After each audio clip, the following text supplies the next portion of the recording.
पूरे साल में सिर्फ 2 दिन ही ऐसे हैं जब चौटाला परिवार एक जगह नजर आता है। वो 2 दिन है चौधरी देवलाल की जयंती और चौधरी देवलाल जी की पुण्यतिथि।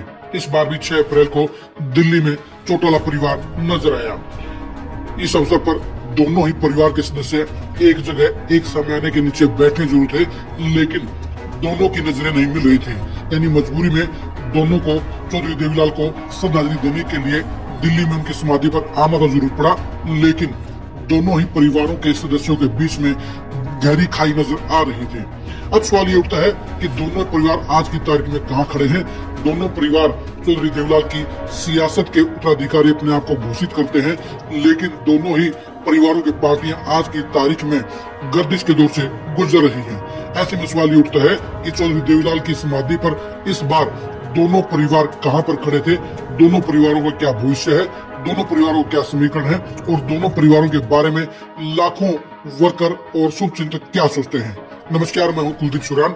आज हम करीब न्यूज में चर्चा करेंगे इनेलो और जेजेपी के भविष्य की, अभय सिंह चौटाला और दुष्यंत चौटाला के भविष्य की।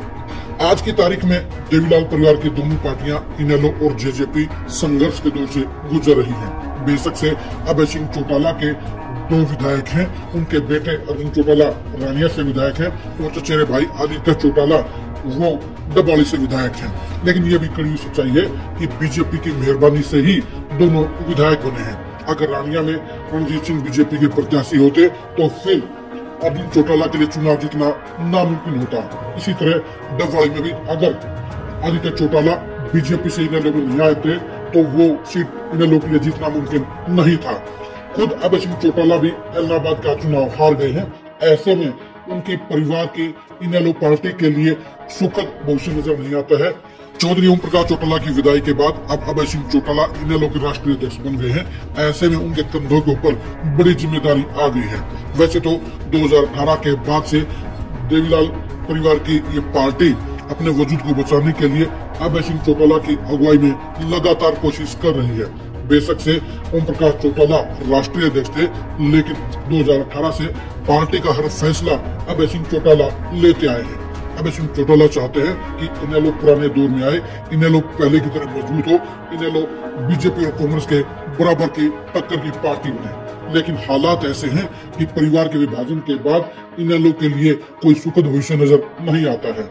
अभय सिंह चौटाला अपने दोनों बेटों करण चौटाला और अर्जुन चौटाला के साथ संगठन में फेरबदल करने के बाद उम्मीद कर रहे हैं कि इनेलो अगले चुनाव में बीजेपी और कांग्रेस दोनों को कांटे के टक्कर देने का काम करेगी और उनकी पार्टी सत्ता की दावेदार होगी। इसी तरह दुष्यंत चौटाला के लिए भी हालात किसी तरह से अच्छे नहीं है। दुष्यंत चौटाला खुद की चुनाव सीट के ऊपर 8000 वोट भी नहीं ले पाए। यानी 2019 में जो दुष्यंत चौटाला हरियाणा की सियासत के सबसे चमकते हुए सितारे नजर आ रहे थे, वही दुष्यंत चौटाला आज की तारीख में बेहद खराब दौर से गुजर रहे हैं। डबवाली के अलावा उनकी पार्टी का एक भी प्रत्याशी जमानत नहीं बचा पाया। ऐसे में दुष्यंत चौटाला के लिए भी हालात अच्छे नहीं हैं।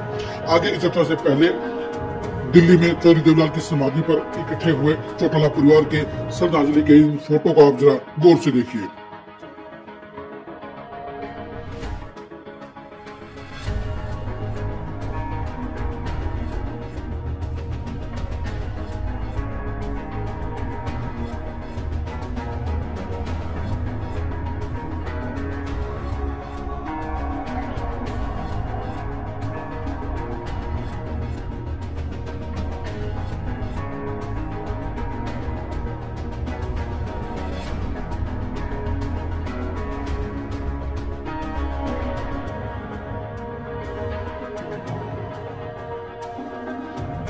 आपने इन फोटो को गौर से देखा होगा, ना तो आपको अभय सिंह चौटाला के चेहरे पर रौनक नजर आएगी, ना ही आपको अजय सिंह चौटाला के चेहरे पर पुरानी धमक नजर आएगी। दुष्यंत चौटाला बाहर होने के कारण इस अवसर पर नहीं आए, लेकिन दिग्विजय चौटाला वहां मौजूद थे, करण चौटाला वहां मौजूद थे, वहां पर अर्जुन चौटाला और आदित्य चौटाला भी मौजूद थे। यानी पूरा परिवार आपको एक सामने के नीचे बैठा हुआ नजर आएगा। लेकिन अगर आप लोगों की हाजिरी को देखेंगे तो वो हाजिरी वैसी नहीं है जो 5-6 साल पहले हुआ करती थी, या दुष्यंत चौटाला के डिप्टी सीएम बनने के पहले 2 साल में नजर आती थी। जाहिर सी बात है कि परिवार के लोग अब अपनी पार्टियों को मजबूत करना चाहते हैं, यानी अभय सिंह चौटाला मुख्यमंत्री बनना चाहते हैं तो वहीं दुष्यंत चौटाला भी मुख्यमंत्री बनना चाहते हैं। दुष्यंत चौटाला मानते हैं कि 5 साल बाद नहीं तो 10 साल बाद वो वापसी कर लेंगे, और अभय सिंह चौटाला को भी लगता है कि भूपेंद्र हुड्डा के फेल होने के बाद जाट वोटर उनकी साइड में दोबारा वापसी कर लेंगे और इसलिए 2029 में उनकी पार्टी सत्ता की दावेदार होगी। लेकिन जनाब, ये सिर्फ अनुमान है, ये सिर्फ उम्मीदें हैं, ये सिर्फ आकलन है और ये अब अपनी पार्टियों के प्रति एक लगाव है। जमीनी हकीकत में आज की तारीख में ना तो अभय सिंह चौटाला की पार्टी बीजेपी और कांग्रेस के टक्कर की है और न ही दुष्यंत चौटाला की पार्टी कहीं मैदान में नजर आती है। यानी दोनों परिवारों के सियासी बंटवारे का फायदा कांग्रेस और बीजेपी दोनों को हुआ है। जहां बीजेपी के सामने जाट वोटर 6 जगह बटने के चलते उनको फायदा हो रहा है, तो वहीं पर भूपेंद्र हुड्डा को भी परिवार की दोनों पार्टियों के डाउन होने के चलते जाट वोटरों में पहली बार 2024 में उनको बम्पर समर्थन मिला है। 2029 के हिसाब से भी आज की तारीख में भूपेंद्र हुड्डा और दीपेंद्र हुड्डा अभय सिंह चौटाला और दुष्यंत चौटाला से कोसों आगे नजर आते हैं। लेकिन एक तस्वीर ऐसी भी है, अगर वो पूरी हो जाए तो देवीलाल परिवार की सियासी विरासत की दोनों पार्टियां पूरी ताकत के साथ एकजुट होकर एक मजबूत विकल्प के तौर पर उभर सकती हैं। जी हाँ, जेजेपी और इनेलो के भी 99% वर्कर और नेता ये चाहते हैं कि दोनों परिवारों की पार्टियां एक हो जाए, यानी अभय सिंह चौटाला और दुष्यंत चौटाला एक हो जाए और एक पार्टी के झंडे के नीचे दोनों ही परिवार मिलकर सियासत करें। दोनों ही परिवारों के लाखों कार्यकर्ता मिलकर एक बार फिर से सड़कों पर उतरकर बीजेपी और कांग्रेस के सामने ताल ठोकने का काम करें। इनेलो और जेजेपी के 99% नेताओं और वर्करों को यही लगता है कि उनकी पार्टियां तभी सरवाइव कर सकती हैं अगर दोनों परिवार एक हो जाएं। यानी दोनों परिवारों के नेता और वर्कर ये चाहते हैं कि एक होकर दोबारा से पार्टी को मजबूत किया जाए, दोबारा से सियासत के मैदान में बीजेपी और कांग्रेस को चैलेंज किया जाए। दोनों पार्टियों के नेता ये मानते हैं कि दोनों परिवार अगर अलग अलग रहे तो इसी तरह दोनों में से किसी का भला नहीं होगा और दोनों पार्टियों का वजूद अगले इलेक्शन में खत्म होने के हालात पैदा हो सकते हैं। और ये सच्चाई भी है, क्योंकि आज की तारीख में दोनों पार्टियों का जनाधार बिल्कुल सिकुड़ता हुआ जा रहा है।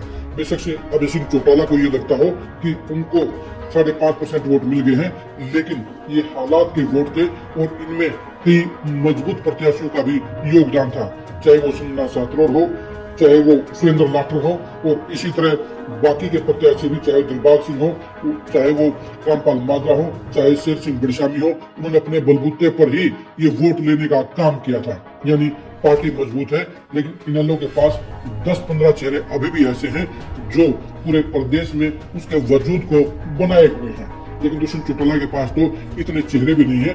परिवार के अलावा उनके पास ऐसा कोई फेस नहीं है जो उनकी पार्टी को पहचान देता हो, पार्टी को मजबूती देता हो। इसलिए दोनों ही परिवारों की पार्टियों के लिए भविष्य अच्छा नजर नहीं आता है। अगर दोनों परिवार मिलेंगे, दोनों चाचा भतीजा मिलकर पॉलिटिक्स करेंगे, तभी दोनों परिवारों का सियासी भविष्य उज्जवल हो सकता है, कुछ संभावना से भरा हुआ हो सकता है और उनकी पार्टी बीजेपी और कांग्रेस को टक्कर देने